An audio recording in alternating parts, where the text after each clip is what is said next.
মেখলিগঞ্জ মহকুমা তথ্য ও সংস্কৃতি কার্যালয়ে পালিত হল কবিগুরুর তিরোধান দিবস। এদিন কবিগুরুকে শ্রদ্ধা জানিয়ে সাংস্কৃতিক অনুষ্ঠানের পাশাপাশি বৃক্ষরোপণ কর্মসূচির আয়োজন করা হয়েছিল। এদিনের কর্মসূচিতে উপস্থিত ছিলেন মেখলিগঞ্জের ডেপুটি ম্যাজিস্ট্রেট সঞ্জীব ঘোষ, মেখলিগঞ্জ পৌরসভার চেয়ারম্যান কেশব দাস, সমাজসেবী বিজয় কুমার রায়, শিক্ষক, বাউল শিল্পী তথা সাংবাদিক শুভ্রজিৎ বিশ্বাস, নাট্য ব্যক্তিত্ব সমীরণ বন্দ্যোপাধ্যায়, মহকুমা তথ্য ও সংস্কৃতি আধিকারিক প্রজ্ঞা সাহা সহ প্রমুখ।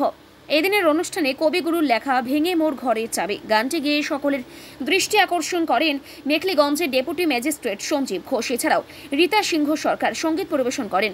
কবিগুরুর লেখা কবিতা আবৃত্তি করেন শুভ্রজিৎ বিশ্বাস। অনুষ্ঠানের শেষে অতিথিদের হাতে চারাগাছ, পেন ও মিষ্টি তুলে দেন মহকুমা তথ্য ও সংস্কৃতি আধিকারিক। এই বিষয়ে কি বললেন মেখলিগঞ্জের ডেপুটি ম্যাজিস্ট্রেট সঞ্জীব ঘোষ, আসুন শুনে নেওয়া যাক। মেখলিগঞ্জ মহকুমা তথ্য এবং সংস্কৃতি আধিকারিকের পক্ষ থেকে আজকে বিশেষ অনুষ্ঠানের আয়োজন করা হয়েছে।